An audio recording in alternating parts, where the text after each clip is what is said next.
How you guys doing today? Mark Franks here again to help. This is going to be the relationship help part 3. Today I'm going to be talking about the red pill. This ideology that I've been hearing on the internet, on forums like Reddit and Quora, and I just been hearing this all. It reminds me of like men, I guess, taking their power back from women. It almost like it's bitter men who've been rejected and don't know how to handle rejection, and they're like saying like, "What's going on?" or "What is it?" Now, the whole concept of a red pill is the 1999 movie. Everybody knows The Matrix. Basically, Morpheus gave him two choice. He gave him a choice between the blue pill. You stay in this world. Nothing changes. You don't know anything. You just stay a sheep. Or you take the red pill, and I'll show you how far this rabbit hole goes. I'll show you the truth. So basically, I'll show you the truth.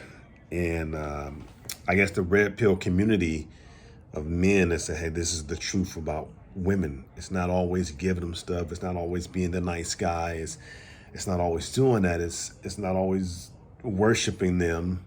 You shouldn't be worshiping anybody in the first place, but it's not always doing that. But it's about taking your power back, right? And being the man that women love, right? Do I agree with the red pill?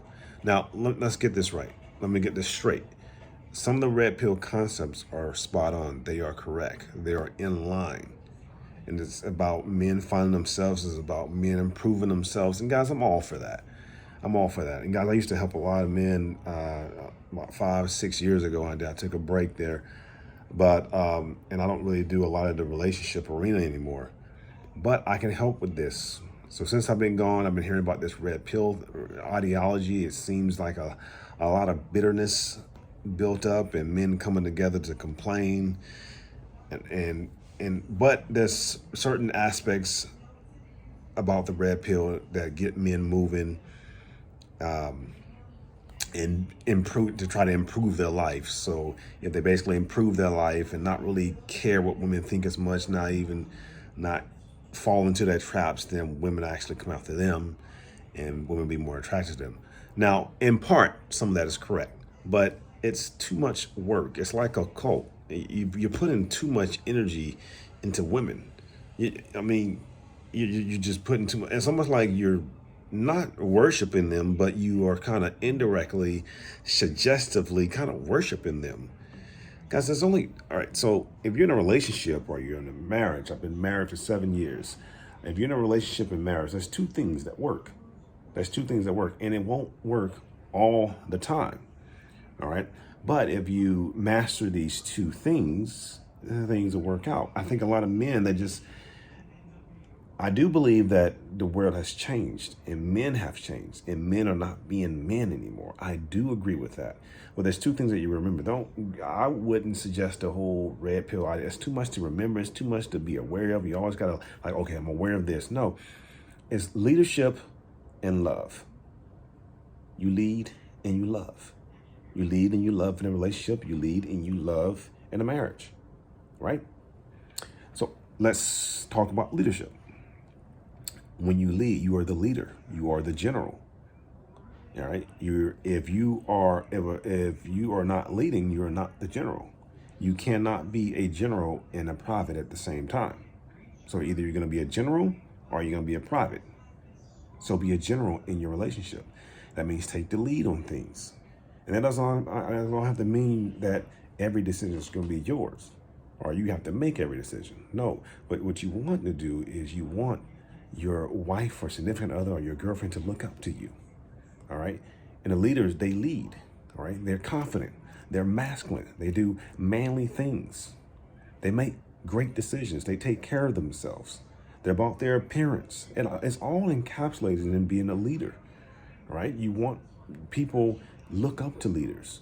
Leaders lead. They're not bosses. They're not bossing people around. They're not abusing people. They're leading. You want your woman to look up to you like, wow, my man is great. My husband is great. That's what you want. And it's encapsulated into all this. It's being a strong leader. Read books about being a leader. Women love that. It's the attraction. It's a magnet. You have your South Pole, your North Pole. They are attracted. So God created man and woman. He created them to attract, right? So when you're acting more like a man and you have a woman over here who acts feminine like a woman, you're going to attract. It's only natural and it only works. But if you're acting more like a woman, if you're wishy-washy and you're not taking care of yourself, you're not ambitious, you're not doing anything with your life, you're up and down and you're very feminine or you're passive, those are traits that will make her not as attractive to you. So you need to check that. But it's a part of being a leader. Read books on leadership. Become a leader. Women love men who are leaders. They love men, and I've said this before, who are about their business. Leaders will not be clingy all the time. Leaders will not just be running after them all the time. No, you are a leader. What happens with a leader, people, they follow leaders. Be a leader in your relationship, be a leader in your marriage. Next, a lot of people forget they're too overbearing. A lot of men, they're too overbearing. They take this red pill ideology too far. These are the men like, I don't think I'm ever gonna get married or anything like that. I don't know if I really trust a woman anymore. The whole situation is somebody did something to you and you wasn't man enough to just take the rejection and go get another woman or move on in life, that now you're bitter. And now you say, I'm not going to do things this way again. No, we are loving creatures. We're made to love. We're made to love in marriage and relationship. We are made to love. That's how you have those intense, intimate relationships. And you can't be afraid of getting rejected. You can't be afraid of getting cheated on. You go in. Now, yes, there are boundaries that you need to follow. All right. But you can't be afraid to love. And if somebody does something wrong to you, you have to be man enough to say, okay, this happened. What did I learn from this situation? Let me see if I can do something a little bit differently. I'll forgive the person. I'll learn from the situation, but I'm going at it again. I'm going in a different way. These red pills, some like, nah, I'm not doing it no more. Women are like this. I'm gonna put them in this little box right here. I'll be this way from now on, and no, love. Now, the thing about love, women love a man who loves them, who treats them right, who's debonair. All right. One example is the 50 Shades of Grey. I watched this movie. This dude, now, besides all the erotic, crazy stuff that he did, the dude was about his business. He was a great businessman. He was rich. He was intelligent, but he also loved his girlfriend, and she later on became his wife. But he was romantic.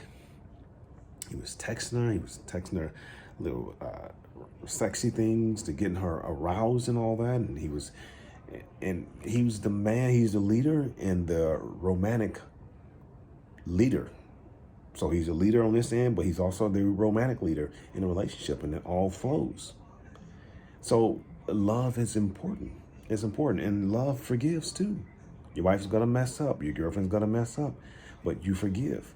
But you still be a strong leader. All right. If your wife's disrespecting you, your girlfriend's disrespecting you, you lay down the law. You say, hey, you know what? I don't know what's going on with you, but I'm not gonna put up with it. There are boundaries. I love myself, and that's a part of being a leader. It's loving yourself. You got to learn how to lead yourself first. I love myself. That's why I love you. Don't come at me like that. I won't disrespect you. They respect that. All right. But a woman, what I learned in my marriage, 7 years, a woman, she needs love. She needs you to fall in love with her. She needs you to show her love. All right. But please, and this is where a lot of guys get caught. You're walking on a path, and there's this side of the ditch, and then there's that side of the ditch. Some people they lead too much, that they forget to love. They're too rough. They're too harsh. And they're not loving their wife. They're not showing any type of emotions or anything like that. They're too hard. And then they got the other guys just loving too much, not being a leader, just kind of following her. Everything she does, she makes a decision. She's walking all over them.